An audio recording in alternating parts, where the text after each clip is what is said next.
ምስጋና ምስጋና ክብር ምስጋና ምስጋና ክብር ለአምላካችን ለእግዚአብሔር ለአምላካችን በክርስቶስ ኢየሱስ ስም ሰላም እላችኋለሁ። ሀገር ውስጥ በውጭ ሀገርም ያላችሁ ቅዱሳን ሁሉ ሰላም ቅዱሳን፣ የጌታ ጸጋ ሰላም ይብዛላችሁ። የተወደዳችሁ ቅዱሳን የእግዚአብሔር ቤተሰቦች፣ በዚህ ሰዓት ደግሞ የእግዚአብሔር ጸጋ ምሕረትና ፍቅር በስቶልን ያው ጌታችን ኢየሱስ ክርስቶስ መንግስተ ሰማይ ምን ትመስላለች፣ ሩቅ ሀገር ሄደ መኮንንን ትመስላለች፣ ለእያንዳንዱ እንደ አቅማቸው መክሊት ሰጥቶ ሄደ።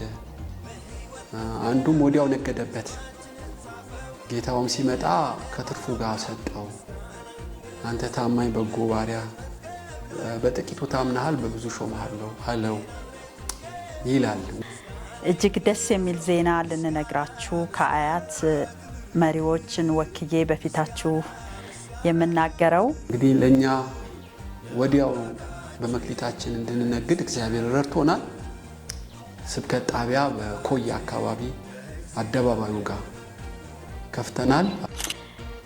አያት መካነ ኢየሱስ ቤተክርስቲያን እንግዲህ እንደታወቀው ልክ በ7ኛ ዓመቷ ደግሞ ሌላ የራሷ ልጅ ወልዳ ኮዬ ስብከት ጣቢያ ተከፍቶ እግዚአብሔር ረድቶን መልካም ቦታ ላይ ለትራንስፖርት የሚመች ኮዬ የሚባል ቦታ መካነ ኢየሱስ ስብከት ጣቢያ ተከፍቷል። በዚህም የካቲት 15 የመጀመሪያውን ፕሮግራም እናደርጋለን። የካቲት 15 አምልኮ የሚጀምርበት ቀን ነውና እንግዲህ በዛ አካባቢ ቤተክርስቲያን የሌላችሁ መታችሁ አብራችሁ እንድታመልኩ አብረን ወንጌሉን እንድንሰራ ይህን ጥሪ ያስተላልፋለሁ። በኮዬና በአካባቢ ያላችሁ እንኳን ደስ አላችሁ፣ እንኳን ጌታ ረዳችሁ።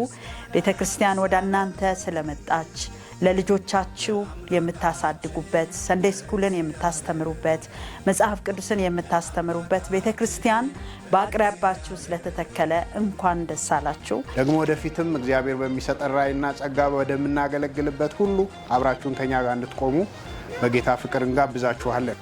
አብረን ወንጌሉን እንድንሰራ ጥሪ ያቀርባለሁ። እግዚአብሔር የሚሽኑን ስራ ይባርክ። መንፈስ ቅዱስ መርቶን ደግሞ በዛ ስፍራ ተክለናል፣ እንሄዳለን። ሌላ የምስራች ይቀረናል፣ ደግሞ በቅርብ እናደርሳቸዋለን። የጌታ ስም የተባረከ ይሁን። እንኳን ደስ አለን፣ እንኳን ደስ አላችሁ።